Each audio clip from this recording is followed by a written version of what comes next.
Hello guys, welcome back to my YouTube channel. My name is Suresh Kumar.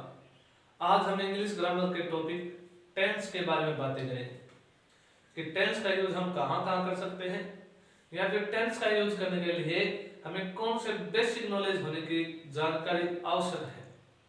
तो हम सबसे पहले बातें करते हैं कि टेंस वास्तव में होता क्या है। कई बार क्या होता है, हमें टेंस और टाइम के बीच में कंफ्यूज हो जाता है कि क्या टेंस ही टाइम होती है, क्या टाइम है वो टेंस होता है। तो टेंस है वो एक ऐसा रूल होता है, टेंस एक ऐसा रूल होता है जिसके माध्यम से हमें किसी भी काम के टाइम के बारे में पता चलता है कि कोई भी काम हो रहा है उसका टाइम के बारे में जब पता चलता है तो उस टाइम को हम क्या कहते हैं, टेंस कहते हैं। तो सीधे तौर पर हम नहीं कह सकते कि टाइम टेंस होता है, टाइम कभी टेंस नहीं होता है। टेंस क्या होता है कि किसी भी काम को होने वाला जो समय होता है उसे हम क्या कहते हैं, टेंस कहते हैं। तो टेंस आप पूछ रहे टेंस क्या होते हैं, तो टेंस ऐसे रूल होते हैं जिनके माध्यम से हमें काम के समय के बारे में पता चलता है। तो एक तरीके से हम कह सकते हैं कि जो टेंस है वो वर्क और टाइम दो चीजों पर डिपेंड होती है। तो टेंस है वो मुख्य रूप से वर्क और टाइम पर क्या होती है, डिपेंड होती है। अब आगे अगर हम बातें करें कि टाइम कितने प्रकार का होता है, तो ये आप सभी को पता होगा कि टाइम है वो कितने प्रकार का होता है, 3 प्रकार का होता है। एक टाइम जो बीत चुका है, एक टाइम जो अभी चल रहा है, एक टाइम जो आगे आएगा। तो टाइम कितने प्रकार का होता है, 3 प्रकार का। और हमारी जो टेंस होती है वो भी कितने प्रकार की होती है, 3 प्रकार की होती है। टाइम कौन कौन सा होता है, जो बीत गया उसे हम कहते हैं पास्ट यानी भूतकाल। जो टाइम अभी चल रहा है उसे हम क्या कहते हैं, प्रेजेंट यानी वर्तमान काल। जो टाइम आगे आएगा यानी फ्यूचर यानी भविष्य का। तो टेंस कह सकते हैं, टाइम कह सकते हैं मुख्य रूप से 3 प्रकार का होता है, पास्ट, प्रेजेंट और फ्यूचर। उसी प्रकार वर्क है, कोई भी काम है, वो काम मुख्य रूप से कितने प्रकार का हो सकता है, 4 प्रकार का हो सकता है। कोई भी काम है उसे हम ज्यादा से ज्यादा भागों में, कितने भागों में बांट सकते हैं, 4 भागों में डिवाइड कर सकते हैं। पहला हम जैसे करें तो इनडिफिनाइट हो गया, इनडिफिनाइट, या इसका दूसरा नाम हम कहें तो इसे हम सिंपल भी कह सकते हैं। यानी ऐसे काम इनडिफिनाइट यानी क्या होता है, अनिश्चित, यानी जो काम क्या नहीं हो, निश्चित नहीं हो। यानी ऐसे काम जो प्रेजेंट में भी हो रहे हो, शायद पास्ट में भी होते होंगे और कल्पना है कि वो भविष्य में भी होंगे। तो ऐसे काम है वो हमेशा क्या होते हैं, इनडिफिनाइट होते हैं। 2 नंबर होते हैं कंटिन्यूस, यानी कंटिन्यूस का मतलब होता है जारी रहना। यानी ऐसे वर्क या ऐसे कार्य जो हमेशा क्या रहे, जारी रहे, वो कौन से हो जाएंगे, कंटिन्यूस हो जाएंगे। 3 नंबर वर्क की बात करें तो हो जाता है परफेक्ट, यानी ऐसा कोई कार्य, परफेक्ट का मतलब क्या होता है, जिसमें कोई कमी नहीं हो, यानी जो काम क्या हो चुका हो, पूरा हो चुका हो, वो कौन सा हो जाएगा, परफेक्ट हो जाएगा। मुख्य रूप से तो 3 ही होते हैं काम, इंडेफिनाइट हो गया, कंटिन्यूस हो गया, परफेक्ट हो गया। टेंस में हम और पढ़ते हैं, क्या पढ़ते हैं, परफेक्ट कंटिन्यूस को, यानी ऐसा काम जिसके बारे में हमें पूर्ण रूप से पता नहीं चले कि यह काम अभी भी जारी है या काम अब पूरा हो चुका है, यानी अपूर्ण काम जिसकी कल्पना नहीं की जा सके कि यह काम पूरा हो गया है या जारी है। तो ऐसे काम है वो कौन से होते हैं, परफेक्ट कंटिन्यूस के होते हैं।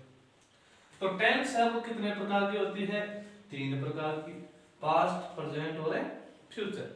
वर्क है वो कितने प्रकार का होता है, 4 प्रकार का होता है। प्रत्येक टेंस में ये चारों वर्क आएंगे।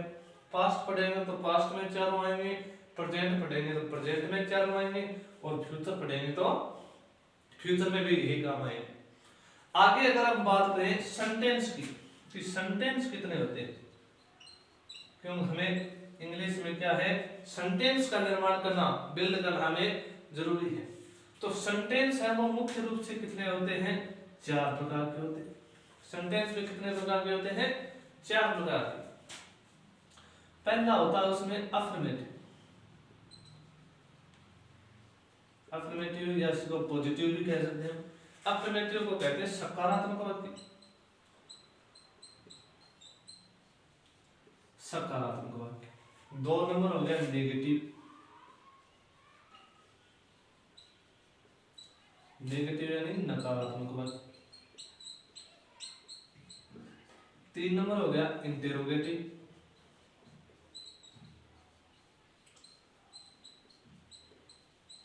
यानी प्रश्नवाचक। और 4 नंबर हो गया इंटेरोगेटिव नेगेटिव,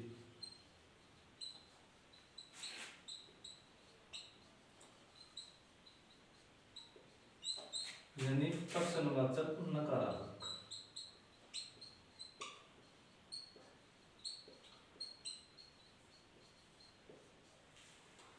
तो वाक्य या सेंटेंस है वो मुख्य रूप से कितने प्रकार के होते हैं? 4 प्रकार के होते हैं। अफर्मेटिव, सकारात्मक। अब सकारात्मक वाक्य कौन से होते हैं? जिस वाक्य में एक तो नहीं नाम न आया हो और दूसरा वाक्य के अंत में क्वेश्चन मार्क न हो, तो वो वाक्य हमेशा कौन से होते हैं? अफर्मेटिव वाक्य होते हैं। नेगेटिव वाक्य कौन से होते हैं?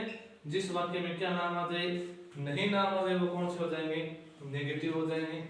इंटेरोगेटिव की बात करें तो जिन वाक्यों के अंत में क्या आ जाए, क्वेश्चन मार्क आ जाए, वो कौन से हो जाएंगे? इंटेरोगेटिव हो जाएंगे।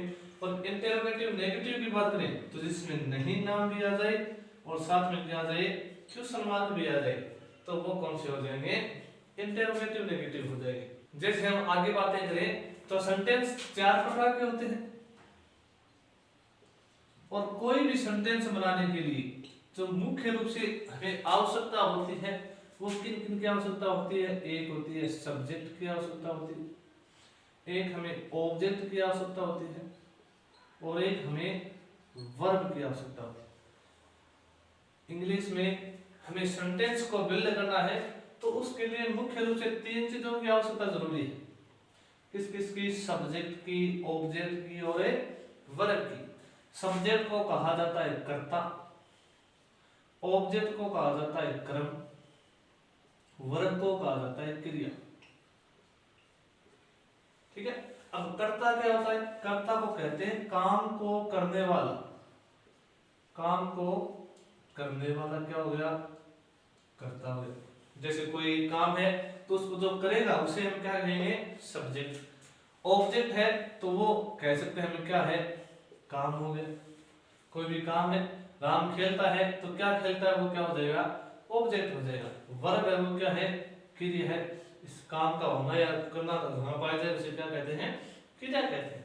जैसे वाक्य है कि अमन क्रिकेट खेल रहा है।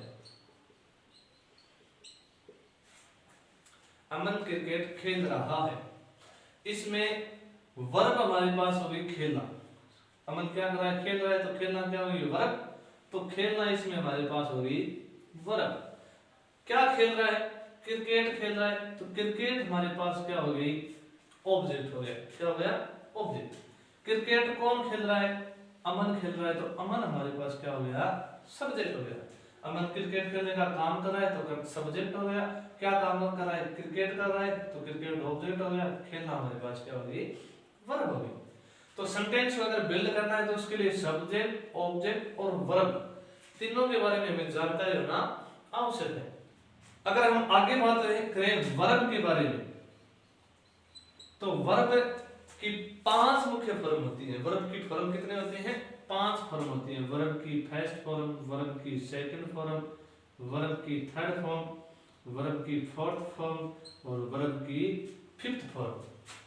अब इन 5 फॉर्म का प्रयोग अलग अलग सेंटेंस में अलग अलग किया जाता है। जैसे वर्ब की थर्ड फॉर्म है, वर्ब की थर्ड फॉर्म का प्रयोग हमेशा परफेक्ट टेंस में किया जाता है।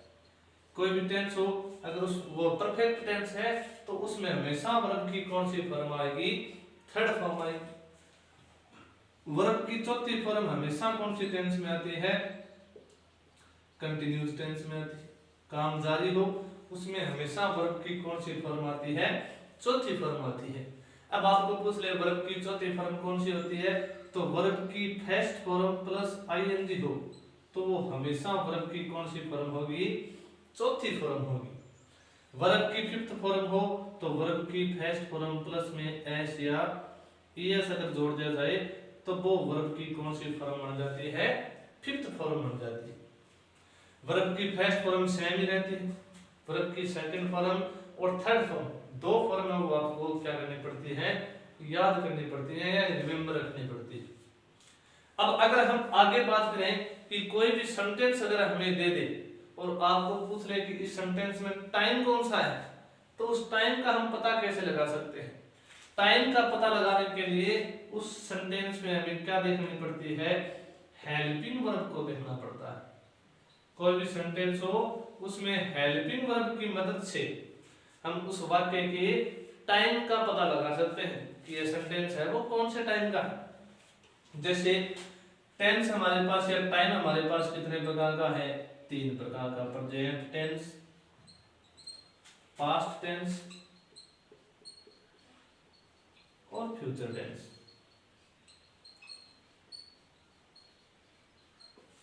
तो टाइम या टेंस तीन प्रकार का होता है, प्रेजेंट टेंस, पास्ट टेंस और फ्यूचर टेंस। प्रेजेंट टेंस में अगर हम हेल्पिंग वर्ब की बात करें तो आता है डू या डज, डू या डज। और की बात करें तो इज, एम, आर। आगे अगर बात करें तो हैज या हैव, हैज या हैव। अगर इनमें से कोई भी हमें हेल्पिंग वर्ब के रूप में दी गई हो तो वो टाइम हमेशा कौन सी का होगा, प्रेजेंट का होगा। इसी प्रकार अगर पास्ट टाइम की बात करें तो इसमें आ जाएगा जैसे डिड आ जाएगा, वाज या वर आ जाएगा, या फिर क्या आ जाएगा, हैड आ जाएगा। इनमें से कोई आ जाए तो वो टाइम हमेशा कौन सा होगा, पास्ट का होगा। अगर फ्यूचर की बात करें तो इसमें आता है मुख्य रूप से विल या शैल। दो ही आते हैं, सभी में हमें विल या शैल मिलेंगे। तो विल या शैल हो वो टाइम हमेशा कौन सी सेंटेंस या टेंस का होता है, फ्यूचर का होता है। तो आई होप आपको टेंस के बारे में बेसिक नॉलेज वो मिल गया होगा। अब जो हमारा अगला वीडियो होगा वो होगा प्रेजेंट इंडेफिनिट टेंस के बारे में, कि प्रेजेंट इंडेफिनिट टेंस का हम यूज है वो कहाँ कहाँ कर सकते हैं, या उसका यूज करने के लिए जो पैटर्न है या रूल है वो कौन कौन से हैं, उनके बारे में हम अगले वीडियो में बात करेंगे। तब तक के लिए हम आपसे विदा लेते हैं। अगर आपको टेंस के बारे में ये बेसिक नॉलेज समझ में आ गई हो तो कृपया हमारे चैनल को सब्सक्राइब करें, लाइक करें और कमेंट करना न भूलें।